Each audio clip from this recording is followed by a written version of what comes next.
Sup guys, Heeking here, bringing you a movie review on this year's Ant-Man and the Wasp Quantumania. So, yeah, I went and watched it last night. Yep, fresh in my brain. Before I start, guys, remember to like and subscribe, please. It helps. Uh, yeah, don't know where I'm gonna put this on, either on my gaming or my normal channel. Wondering about that. But yeah, Ant-Man and the Wasp, Quantumania. So, it's really hard to talk about this movie. Okay, first off, I feel like a lot of people are crapping on Marvel movies lately since Phase 3 has ended and since the beginning of Phase 4. And it's just become this big massive trend now just to hate on it. Like it's like the thing, it's like the hip and hop thing to do now. It's like, yeah, hate on Marvel because that's what we do, that's what's going to kick us all the click views and that. And I don't like that. I don't like that. Obviously you can criticize if it's necessary, but I feel like a lot of the movies in Phase 4 got hated on for no reason whatsoever. Like, obviously there were flaws in those films, but for the most part I think Phase 4 was consistent. Like, I think it was well done and not as overly terrible as everyone made it out to be. I think the biggest problems for me with Phase 4 were the shows. Like, the shows were the ones I feel like lacked a lot of quality and polish and felt rushed at times. Um, like Black Widow, I thought was fine. It could have been better, obviously. Shang-Chi, I think, was the best one out of all of them. It just felt the most consistent. Eternals wasn't as bad as everyone made it out to be. Like, again, there are flaws in there, but it's not that bad. It's actually one of the more unique films, I think, and people just crapped on it too hard. Spider-Man No Way Home and Black Panther Wakanda Forever, in my opinion, are overrated as hell. Like, they're good films, but they have a lot of problems with them, and it's like people don't point it out. Like there are problems with those two films, but I don't know, nostalgia or emotion wise, it's like, oh yeah, it's great, and it's like they ignore all the problems with it. For Love and Thunder, again, it isn't as bad as everyone says it is. Like, it's not as good as Ragnarok, but it's not, it's not that terrible as everyone makes it out to be. Doctor Strange, Multiverse of Madness, I thought was pretty good for a Sam Raimi movie as well, especially. So, and yeah, it's like, I think that was it, wasn't it? Those are the only films, like, and yeah, people just crapped on it a lot. It's like, what were you expecting? What did you want? Like Phase 4 for me was basically an epilogue to Phase 1, 2, and 3, and a prelude to what's coming next, essentially. Like, it's a setup phase and it's an epilogue phase at the same time. And the main theme of it was basically passing the torch to newer characters, whilst at the same time dealing with the consequences and aftermaths of the snap and the blip, and dealing with loss. Like, a lot of the films and shows as well dealt with characters dealing with loss. And yeah, a lot of people saying there's no theme or overreaching arc in that phase. It's a ridiculous thing to say. There was an overreaching arc and theme to that phase, and it is deep. If you sit down and look for it, there is a deep theme to it, but people just chose to ignore it because I think it's one of the most experimental phases that we've had, and it's one of the more unique ones. It's definitely not as good as Phase 3, but you're telling me it's worse than Phase 1 and 2? Like, I think Phase 2 of Marvel was very inconsistent. It was very half-half. Like Iron Man 3 and 4 The Dark World weren't that great. Winter Soldier and Guardians were excellent, and then Age of Ultron was like meh, and then Ant-Man was pretty good. But then, yeah, Phase 3 obviously knocked it out of the park with consistency. But again, a lot of people just complaining for the sake of complaining. Like, it wasn't that bad. Phase 4 was not that bad. And now that it's over, we're starting Phase 5 now. And the first movie of Phase 5 is Ant-Man and the Wasp Quantumania. And, you know, this movie's just been getting ripped apart online. Like, it's like the second worst rated Marvel movie ever. And yeah, I went into this film knowing all of those reviews, knowing a lot of the spoilers beforehand, knowing what we originally had before they did reshoots, and I went into this wondering if I was gonna love or hate it. I mean, I liked Eternals, for Christ's sake, and that was the first worst rated one, and I enjoyed it for what it was. So I kind of went in thinking I'm gonna like this as well, like, and that the hate is overblown. But yeah, after seeing it, I think I kind of understand a little bit why people didn't like this movie. Um, it's very understandable. Wow, it's difficult to talk about this without trying to spoil the movie. Do you know what I mean? I think okay. The first big question to ask is, did I like the film? I thought it was okay. I didn't think it was this big, terrible disaster that everyone made it out to be.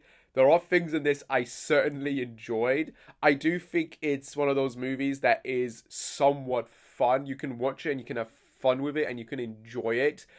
But if you ask me if this was a good film, honestly, I'd probably tell you it isn't. It's like Eternals. I think was good, and that got overblown.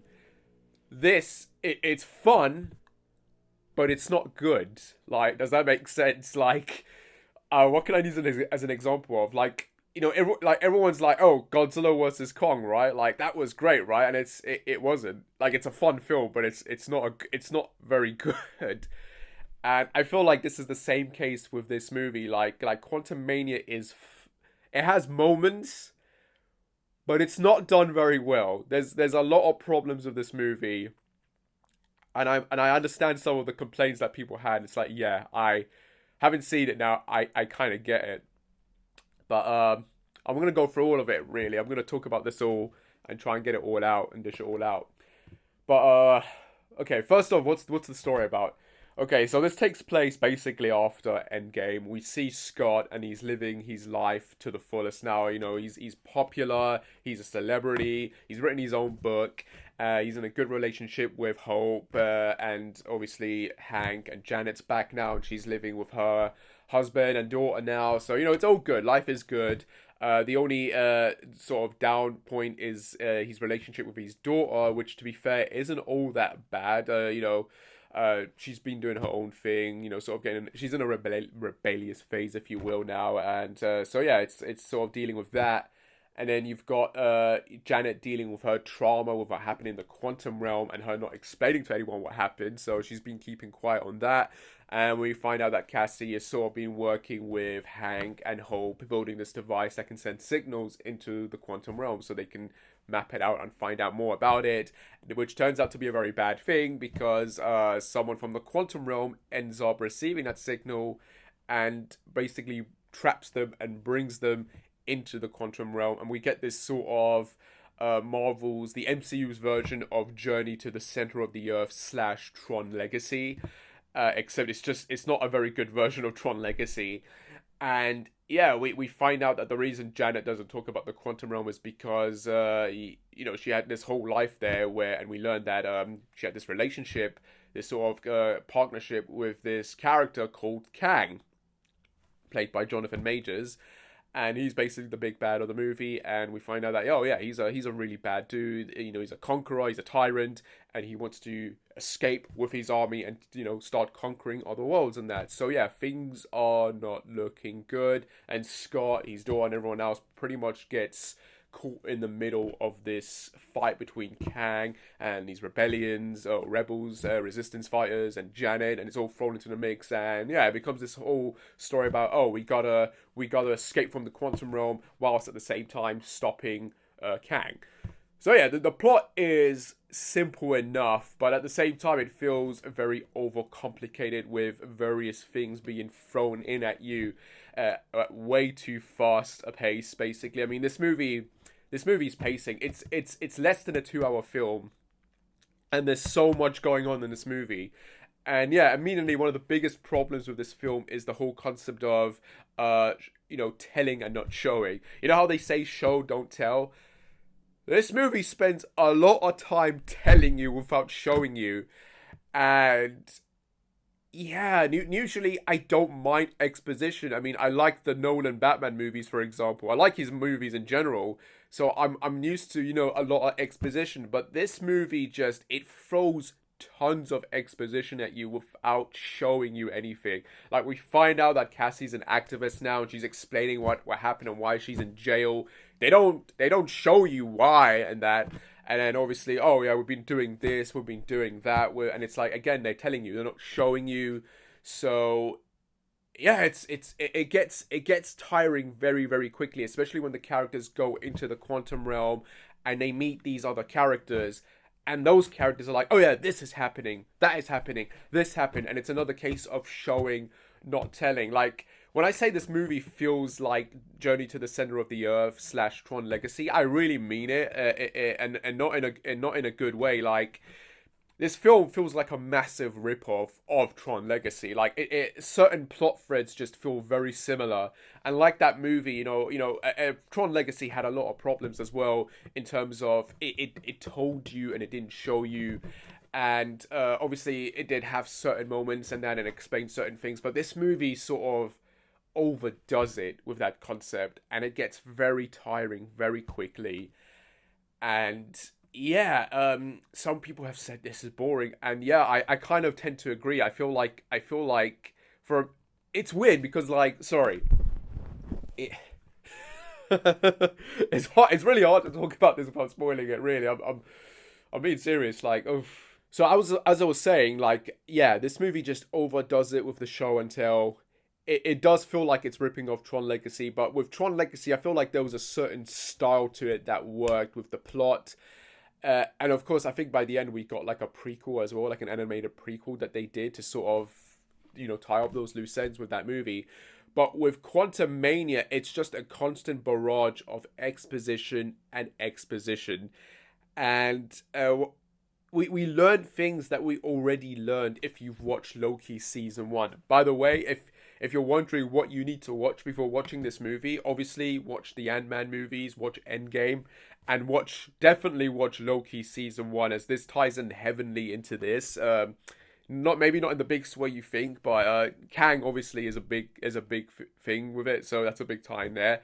But the reason I say that is because a lot of the stuff that we get from Kang when he's explaining his backstory in that is pretty much beat for beat stuff that we heard He Who Remains basically talk about in season one of Loki. So it feels it's the very same trendy ground they're doing, and it's like I've heard this before from a different character, and now this character saying the same thing, and it's like, come on, can we do something new? And speaking of new, this film, uh, if it borrows from a lot of other Marvel movies, like a lot. Okay, like you've got the whole confrontation with the villain, and it feels very much like Thor Ragnarok when they're all on the bridge and Hela comes, and it sort of feels like the same way here. Like Kang's coming, and you got the main heroes there, and they're fighting him. And there's like a scene which feels straight up like a rip-off of what happened with Wanda and Ultron. So like, we learned that Janet and Kang were working together when they were both trapped in the quantum realm when they were friends.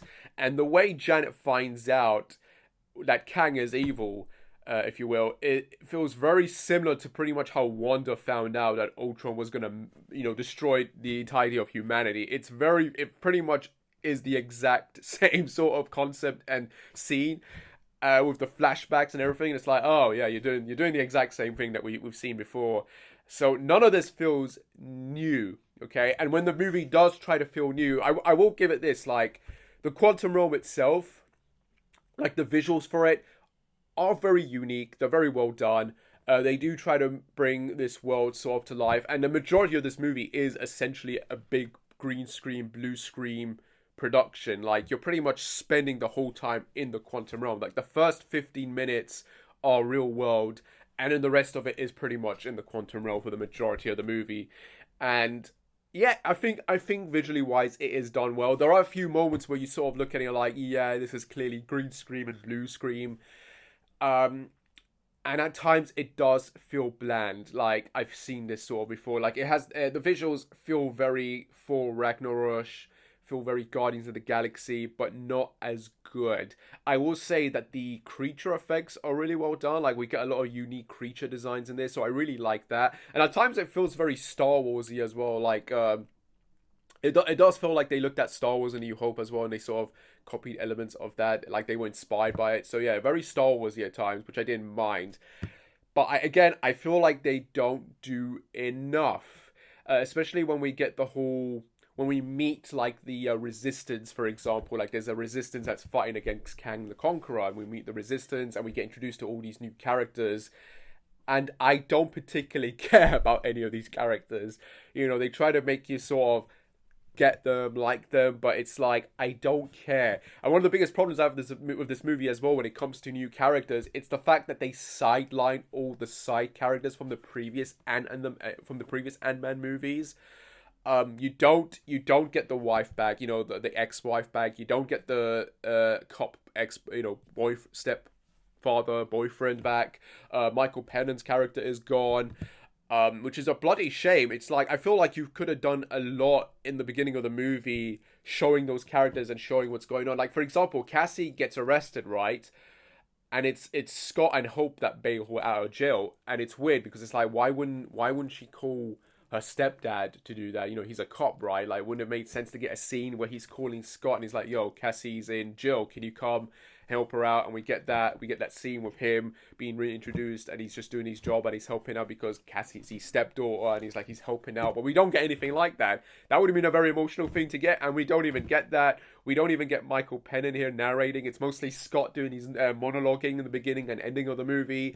So he's the narrator of the film essentially, which is a shame. It's like, what happened to Michael Penn? And like we don't see him, especially when the movie has these sequences where you got all the characters together basically celebrating, and it's like, well, where's Cassie's mom? Where's the stepdad? Where's Michael Pennan's character, etc., etc.? And it's like, yeah, they're gone. They're just gone. They didn't do anything with them, and it's like, that's weird, especially because there's a cameo from Jimmy Woo in this. Jimmy Woo was the character introduced in Ant-Man and the Wasp, and he was in WandaVision. So his character gets a cameo for like a few seconds. No dialogue, by the way, but he's in there, and it's like you get him to cameo in the movie, but you don't get any of the others. Like, that's very weird. Um, yeah, it's just one of those cases where it's like the world. I feel like they're trying to make the world feel big with the quantum realm, but they made the real world feel small. Like, and it's weird because you get cameos from other characters. Like, you go back to Baskin Robbins, for example, and you get the Baskin Robbins boss from the first movie there, so you get little scenes with him, but you don't get anyone else, and it's like, what happened to all the other side characters? The important side characters that were important to Cassie's and Scott's life, they're just gone. And yeah, in terms of performances, I think the acting was pretty good all around. Like, everyone did a good job. The problem is no one had a character arc in this movie. I don't feel like anyone had an arc in this. I mean, Scott and Cassie's relationship for the most part is well done. I like that father and daughter dynamic that they have going on, which I guess is meant to be sort of a parallel between Hope and her father and daughter relationship, and mother relationship with her mother and dad, with Hank and Janet.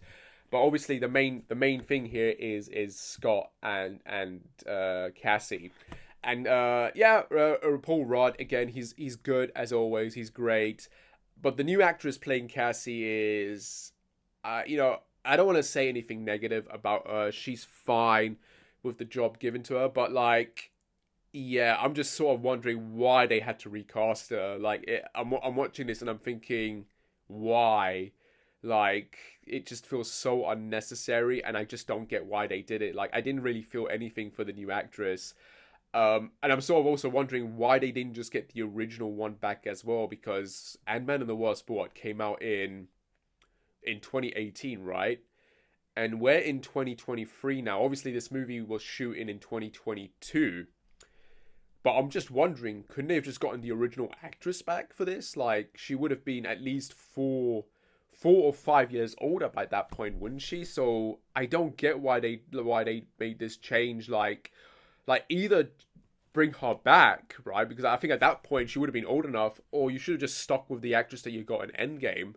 I really don't get why they changed the actors. It just sort of destroys and ruins the continuity, because you're watching these movies and then you get to this and you're just like, well, this Cassie looks a bit different from the old ones, because the second one they got literally looks like an older version of the original, but this new one looks nothing like the other two. So it's just weird.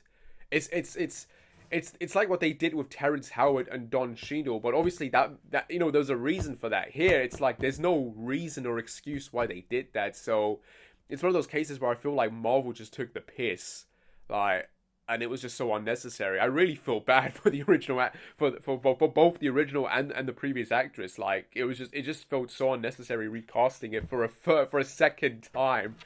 Um, But yeah, again, like I said, acting wise, everyone does a good job. Especially Michelle Pfeiffer. She gets a lot more to do in this movie. Like the movie is called Ant-Man and the Wasp, and obviously you kind of think like it's gonna focus big time on Scott and Hope, but Hope doesn't really get a lot to do in this movie at all. She's just sort of there in the background along with Hank, and really like it's Janet that gets like that outshines them two. So she gets a lot more to do. She gets a lot more scenes where she's kicking ass. So that's great. I love Michelle Piper, and I'm so happy they gave her a bigger role in this. So it was good. It was really good to see her and to see her just fighting as well. Like, well, one of my pet peeve of a character though is the fact that Ant-Man and the Wasp introduced that she had like powers or abilities, and I don't think she used her powers once in this movie. So yeah, that was a bit like annoying because again, it sort of feels like a retcon here. Like again, they're doing a lot of things here where it sort of feels like they're ignoring the last movie. I feel like, and it's like, come on, you could have done more here. You could have done more, and I feel like they didn't. Um, Obviously, Jonathan Majors as Kang. What did I think of Jonathan Majors as Kang? That's a tough one. That's a tough one to talk about without being very negative. Okay, first off, I think he was good. I don't think he was great though. Kang, he did a very good job. I feel like in the flashbacks that we get with his character, where they're sort of showing the past relationship that he had with Janet. And then when we get his intro, his actual proper intro in the movie, when he introduces himself to Scott, I feel like that was the best scene in the movie with him. He's very imitating. He's very threatening. He's very serious. There is no point in this movie where Kang ever cracks or makes a joke. He's a very serious character. He feels very emotional, very heated, very angry as well. And I like that. I like when my villains are taken seriously. And Kang in this is taken seriously. But there's a flaw. So yeah, Kang the Conqueror. Yeah, this whole movie was basically set up in terms of introducing to us the big bad villain of the multiverse saga. We got a glimpse of him in Loki season 1, and for the most part, Jonathan Majors knocked it out of the park with that performance of his in that series.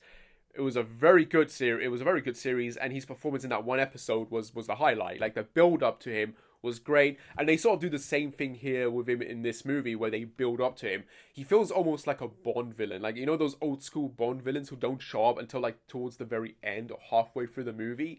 And that's kind of what they do here. They build up to him, like they're building up, and then we finally get his backstory. We finally get his introduction, and it's very cool, and it's very great, and it's very well handled. The costume design and the way very comic accurate. I loved it.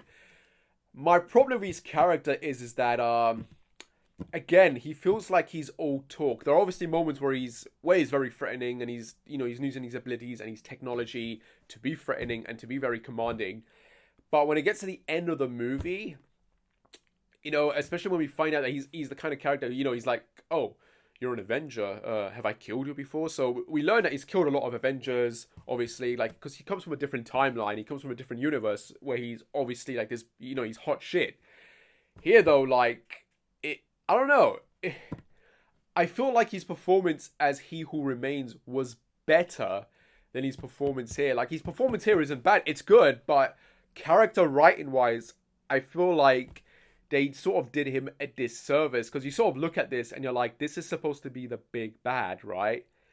And then you compare him to Thanos, and it's like the biggest difference between him and Thanos is that Thanos was a cameo. Like he didn't every time he appeared, it was a cameo. Like for 1 minute, for 1 second. Like he was built up, but we didn't really see him until Infinity War, where he made his first proper big appearance. Until then, we only got a glimpse of him in Avengers 1 and 2 at the end, and he had like a cameo in Guardians of the Galaxy, and that was it. And he was mentioned here and there by characters in Guardians of the Galaxy in 1 and 2. But other than that, he didn't make his presence felt until Infinity War. Here, we've already seen Kang in Loki, and now we're seeing him here in Quantumania. And yeah, while Jonathan Majors gives a good performance, and he certainly, I feel like, is one of the better Marvel villains, character-wise, I don't know. I'm not feeling it. I'm watching this and I'm feeling like this is gonna be the big bad. Like, obviously, there's gonna be different versions of him going forward, which is exciting because you're sort of wondering how he's gonna perform and act out these different versions, and you sort of get a glimpse of that in this movie. But yeah, it becomes this kind of problem where it's like, I'm not sure. Like, I'm not sure. I'm not feeling it. Okay, like I'm getting a bit worried now. So there's this big worry now going into Dynasty, and you're like, is this gonna work out? Is he gonna be able to pull this off? Because the writing has to be good, and the writing for this movie, for this particular movie, wasn't great. Especially when you learn that I think the writer for this movie is also right in Kang Dynasty. So it's like, oh, it's falling apart in a way because the writing in this movie, it's very hit and miss. Like I said, a lot of it is exposition dumps, and then you've got the typical Marvel humor. Some of the humor works, some of it really doesn't. Which brings me to one of the characters, MODOK. MODOK is one of the weirdest characters in Marvel, right? Like, so, and it's always been this case of if they ever do a live action version of him, how are they going to do this character, right? Like, because he's a silly character. He's a giant floating head, essentially, with little arms and legs. Like, I can't take it serious. I can't. I've never taken MODOK serious. I think the only time they've ever done this character well was in the Avengers video game that came out like 3 years ago. It was a terrible video game, but certain storylines in that video game were decent, and MODOK was the main villain of that game, and he was done really well, in fact. Like, he was very threatening, he was very serious. MODOK in this, though, is a joke, okay? They treat him as a joke, and it's weird because they set him up as well. They build him up, and he's introduced and he's kicking ass, and you're like, oh crap, this dude's got all these weapons and powers. Like, well done. And then when we finally see who's under the mask, it's like, oh, maybe it would have been better if they just kept his face closed, because we find out that and I don't feel like this is a big spoiler anyway, because if you've seen the trailer, you can kind of see MODOK in the background, you see his face, and I think the director as well already pretty much revealed who the character is. Like, it's supposed to be this big twist in the movie, and for some people I imagine it will be, but this is a character we've seen before, that has appeared in other movies actually. I'm just gonna say this is again, I can't talk about it without spoiling it, and this isn't the biggest spoiler in the movie, but MODOK is basically Darren Cross. Okay, he's the villain from the first Ant-Man movie. So they bring him back and they make him MODOK, and it's a good enough explanation. The problem is they treat him as a comic relief kind of character. Like, when they first introduce him, he's very serious, he's very deadly. And then when the mask goes up and we see his face, it's like, oh, okay. And the effects for the face, I don't know if this was intentional or if this is just bad visual effects. Like, I can't tell, because I've always said, right, as someone who studied visual effects, I've always said there are certain cases when it comes to visual effects. You have very good visual effects, you have very bad visual effects, and then you have the visual effects that are done for purpose reasons to look like that. And I can't tell if this is supposed to be bad on purpose, or if this is the best attempt at trying to make it as good as possible. Because it looks like shit, okay? It looks really bad. It feels very stretched out. And I'm thinking, you're telling me you couldn't have done this in a practical way? Like, I'm trying to think if it's even possible. Like, surely you could have come up with any different design for this, because I think back to how they did MODOK in the video game, and that was well done. I think it's just a case of his head just getting very, very big, and his body feeling very small, and it's like you couldn't have just done that. I get, maybe people would have compared it to that character from a Green Lantern, maybe, I don't know, but I mean, my problem isn't the visual effects, actually. No, I don't have a problem with that. Some people are gonna like or hate it. My problem is the writing. When I say joke, I don't mean joke-wise visually, because obviously he's supposed to look like a joke, but they write him like a joke. And yeah, I couldn't take this character seriously. Like, there's moments in this movie where he has certain dialogue and he has interactions with certain characters, and it's all just treated as a joke. Like, he's trying to be serious, but all the other characters are just like, what the hell? And it's like, it's a realistic reaction. I mean, you'd see something like this and you'd be like, what? Like, so I feel like that's real, but then you get these other reactions and you get these jokes of his character, and you get this sort of they try to give him this sort of redeemable arc, and it doesn't work. Like once it got towards the third act of his character, I was pretty much taken out of it. I was like, ooh, this is bad. Like they should have just kept his character like a full-on villain instead of trying to like do this sort of like, oh, you ruined my life, oh, maybe, I can be more. And it's like, no, no, it doesn't work. It doesn't work at all, and it's just so badly handled. It is a misfire in all regards, and it's just like, oh my god, this should have been better than it was. The potential, like, for it to tie into the first movie on an emotional level, and they treat it like a joke. Like, it wasn't good at all. Like, wow, this was bad. This was really bad. But it is what it is. Like, you can't really do anything about it. But my god. What other things about this movie then? Action scenes. Action scenes. Should I go into action scenes or should I continue with actors? Because I'm still talking about characters. Well, oh, Bill Murray was in this. He was pointless. Like, he shows up for like a scene, cut up into like two or three different moments here and there in the middle of the movie, in the middle or in the literally beginning of the movie, and then that's it. He just sort of disappears. Like, and again, I didn't mind it. I liked it, but I wanted to see more of it.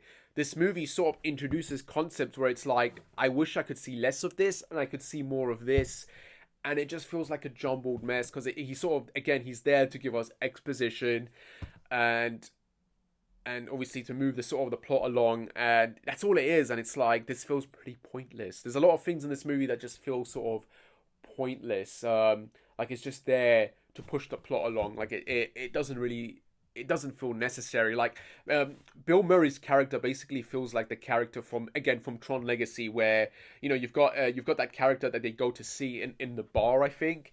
And it's sort of the same thing. They come here and they're drinking in what is essentially a bar, like a cantina. And obviously, surprise, surprise, he ends up not being who you think he's gonna be, and he's there just to sort of give you backstory, like, oh, remember when we used to be friends? Remember when we used to fight together when we were in the rebellion and the resistance? It's very ham-fisted. It feels like they're pretty much ripping that movie off, and he just serves the same purpose as that character in that, but less cool, really. Like it feels like he just wanted a role, so they just threw him in there, and it's like, here you go, here's Bill Murray doing his thing, and it's like, he has some funny moments. I will give him that. There's some funny moments with him, Janet, and Hank, especially. Obviously, because he's got this relationship with Janet, and they were there for years. But besides comedy value and that, yeah, it's just, yeah, whatever, meh. Moving on. Yeah, moving on. So, action scenes, and yeah, action scenes. Oh boy, there's a lot. There's a lot. Okay, so, yeah, action scenes. I'm trying to think, what was a good sequence in this movie? There's some good sequence in this film. The first one, when they get pulled into the quantum realm, and you get this little quick sequence where they're getting smaller and smaller, and they're bypassing all these bigger objects, and they sort of have to transform and catch the characters, and they're going through. So that was kind of cool. There's a moment where Scott sort of fighting one of the animal quantum realm creatures. That was kind of cool to see. Obviously, MODOK's first appearance when he's introduced and he's kicking ass. That was fun. There's a sequence where, if you've seen the trailer, obviously at this point, Scott and Kang make a deal, and he's trying to do what he's been tasked to do, and we get this sort of sequence where there's like multiple versions of Scott, and that was a pretty cool sequence because it all sort of climaxes in them sort of basically forming like this giant ant tower or whatever, so Scott can get to the top to get to wherever he needs to get to. So that was a fun sequence of events to see. Visual wise, that was a good sequence as well. I'm trying to think of sequences of Kang. Kang had a few good sequences action wise, but the overall action towards the end, the big final climax and act, it didn't really work for me. Like it wasn't. Like I said, it's something we've seen a dozen times before. It feels very full Ragnarok, uh, Avengers Endgame. Like you get the scene where everyone joins up, comes together, and they're fighting the bad guy. And yeah, it's not as grand as you expect it to be. It's just visual effects. It's just green screen and CGI hitting you in the face. And there are these moments in this movie where a character's just standing still, doing a reaction pose, and stuff is just going around in the background. And I hate these shots. I swear to God, I feel like the way it's cut and you get those shots, I don't know, it just feels awkward. And you get a lot of these, and I've never liked these shots. Like I don't know, like it's done for pacing reasons. Oh, like we need to get this movie along. Like, give us a shot of this character looking forward or back, like or looking in towards the camera, like and it's like I've never liked that, and they do a lot of that in this movie. Like, oh, it's exhausting, and some of the hand to hand, it feels very, I don't know, rushed and fast paced kind. It feels like old school Born Identity kind of action, and it's like, oh, I don't want to see that. Those kind of action sequences were bad back then, and they're bad now. So I don't want to see that crap. And you sort of get these moments, and it's like, oh God, stop. So yeah, action wise, as a whole, I really didn't enjoy this. I don't know. It feels very like the camera goes in and it goes out, and I don't know. One minute a character's doing something, and then the next minute they've got like a rope or a wire in their hands, and it's like, what the hell happened in between shots? It gets cut or pasted or done so quick, you don't get an idea or sense of what the hell is happening. So it was very off-putting. Didn't like that. Music. I think they brought the soundtrack for Ant-Man back. Sorry about that. They brought the soundtrack for Ant-Man back, and yeah, soundtrack wise, it was a hit. It was a hit. Like, sorry, it was a miss for me. Like, I didn't really remember anything there from it. So, meh. Like honestly, I feel like a lot of the soundtracks in the MCU is generic and bland. Um, like this movie, really. This movie feels very generic and bland. It feels lazy. That's the best way to put it. It feels very lazy and put together. Like the pacing of this movie just feels all over the place. Like I said, there are moments where I feel like they could have spent more time on this instead of this. Like you have like the Resistance characters. It's like I didn't really care, and it just, like I said, it feels rushed towards the end.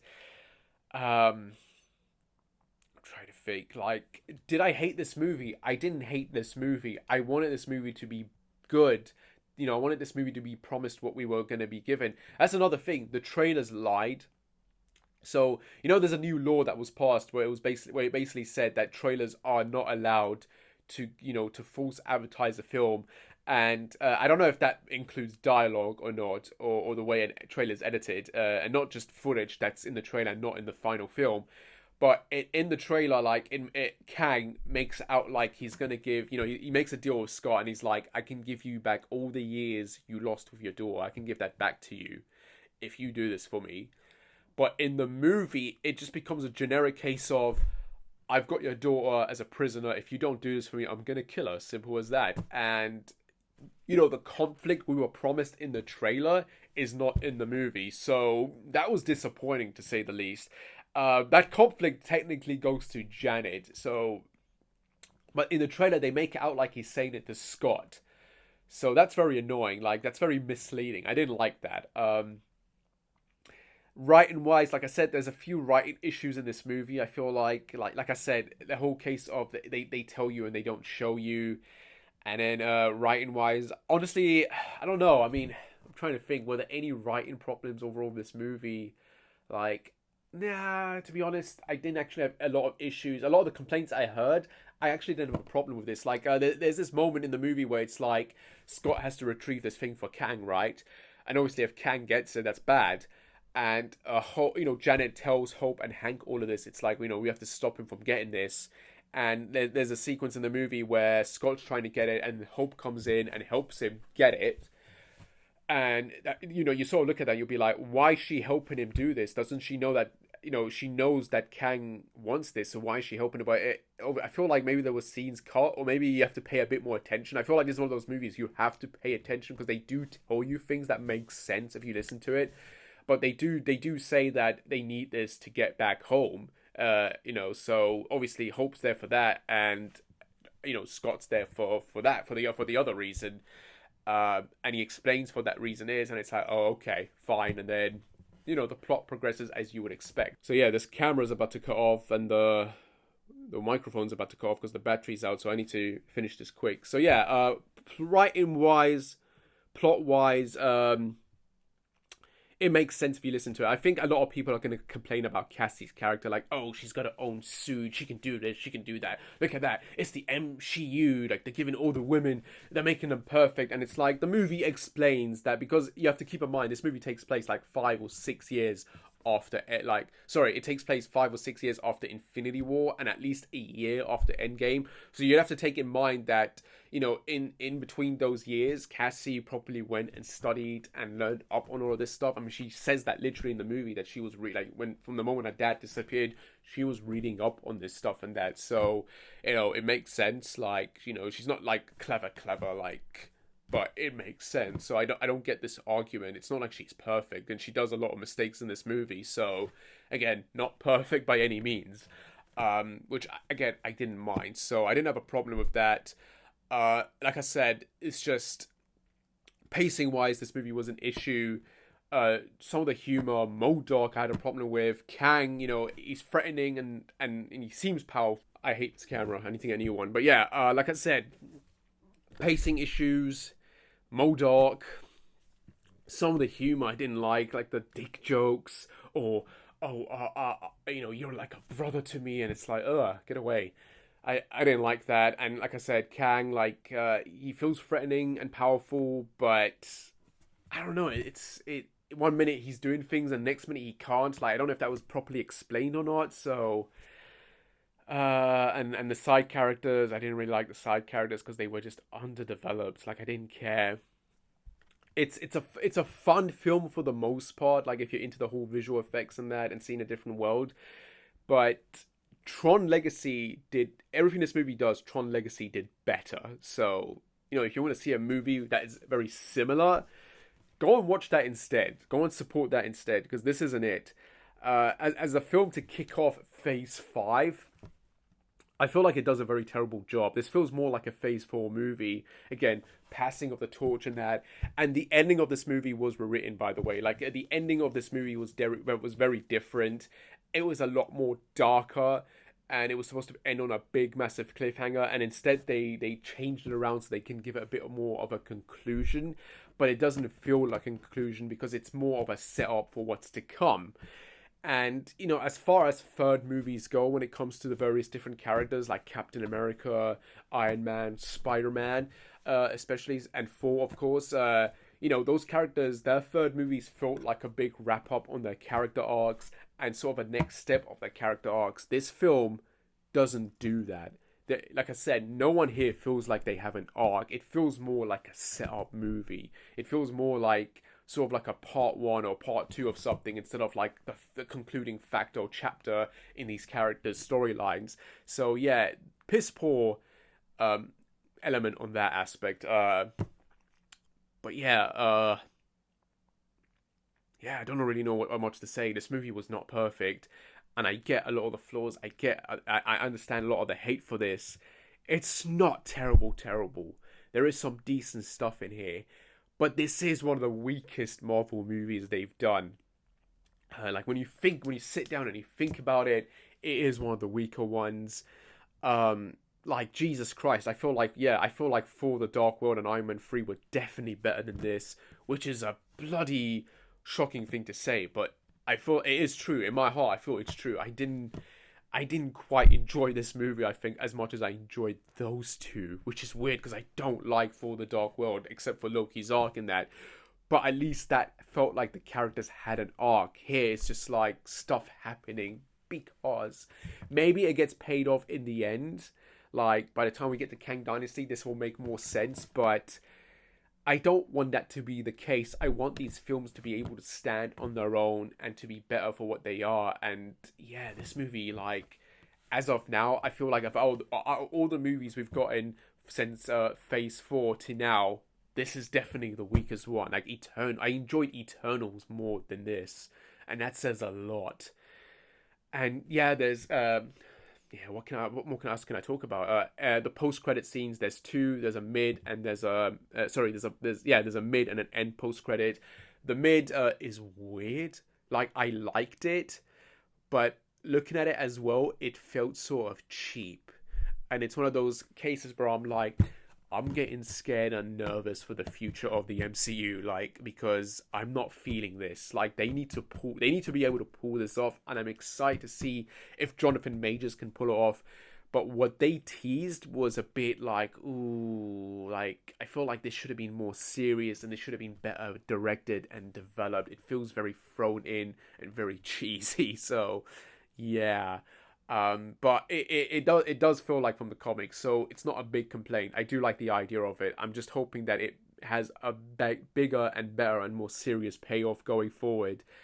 As the way it is, it feels like a Rick and Morty spoof and parody, and not in a good way. Um, the end credit scene is a tease to Loki season 2. It's literally a scene from Loki season 2. That was sort of more fun, so I'm looking forward to that, because I think Loki season 1 was one of the best Disney Plus shows they did. Definitely, I think it's the best one out of all of them.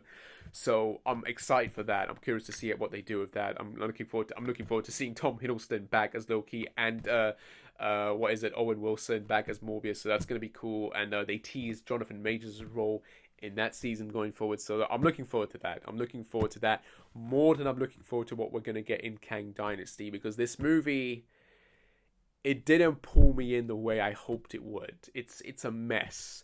It's a mess. It's not terrible, terrible, terrible. I feel like there's worse movies out there, like, if I had to spitball, Catwoman, Elektra, Steel. um but it isn't good either. This is not a good film either. Like, it is. Is it better than Ant-Man and the Wasp? Ooh, I don't know. I definitely feel the first Ant-Man is the best one out of all of them. But is it better than the sequel? I don't know. I need to rewatch. I feel like a lot of this movie's flaws are to do with the simple case that it's set in the quantum realm, and it doesn't do enough with that world, and everything just sort of feels haphazard and rushed. Like I said, this feels like a very lazy made film, and I think most of that has to go to the director as well. Is it Peyton Reed? I think I'm not too sure, but I ever since Ant-Man and the Wasp, I wanted this dude gone. Like, I don't think he's a terrible director, but he was not the man for the job for this movie. They should have gotten someone who had experience directing movies like this, and he clearly didn't. They needed to get a better writer, or someone to look at the writing and be like, yo, this needs to go, this needs to change. They need to stop with the Marvel humor. Okay, if there's one thing I wish they would just bloody change and get rid of, it's the Marvel humor. It doesn't work anymore. It doesn't work, quite frankly. It's been 10 years or more now, and it's getting annoying, silly, very silly now at this point, more than I can stand. I lost interest in it with Phase 2. Again, hit and miss here and there in Phase 2 and Phase 3. But most of it in Phase 4, I'm just, I don't know. I really didn't like it this time around here. I don't know if this is because of the writer they got, but I really didn't like it here. I really want him to just stop. Really, like I look at Kang in this movie, and he's very serious. He doesn't crack a joke once, and I kind of wish they would just do the same thing with pretty much all the other characters. But yeah, overall, if I had to give a score to this movie, it would be it'd be a 6. It'd be a 6 out of 10, a 2.5 out of 5. Like, that's what I'm giving it out of. Like, it's okay. It's not terrible. Like, it's not the worst thing I've seen, but this could have been so much better. It had so much potential to be better, and it wasn't. And that's a bloody shame, because if this is what Phase 5 has to offer, it makes me very, very, very, very, very nervous. Of course, Guardians of the Galaxy 3, James Gunn, I think is going to be good. I think it is going to be good. So I've got high hopes for that. That's going to pull it off.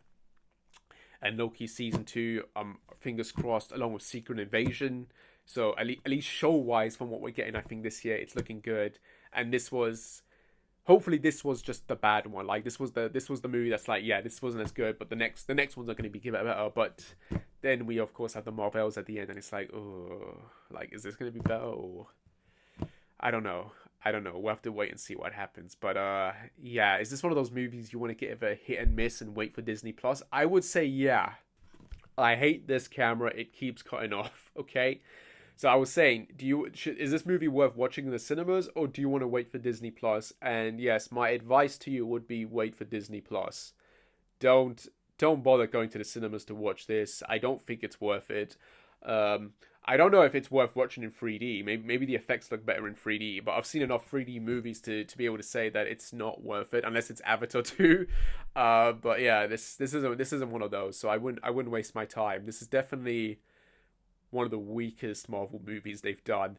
I didn't think I would be saying this myself. I generally thought I would go into this, I would enjoy it, and I would be able to look back and say the critics were wrong. Like this movie isn't bad, but no, it's not terrible. It's bad. It's not good. It's not terrible. So big key difference. But it has moments, but it's just this was a wasted opportunity, and hopefully, if we do get an Ant-Man 4 or something, hopefully they change director and they give us something different and new, because this was not it. This was definitely not it. Yeah, like wow, very disappointing. But anyway, guys, that's my review for this. I hope you liked it. As always, remember again to like and subscribe. And I shall see you when I shall see you. Take care. And bye.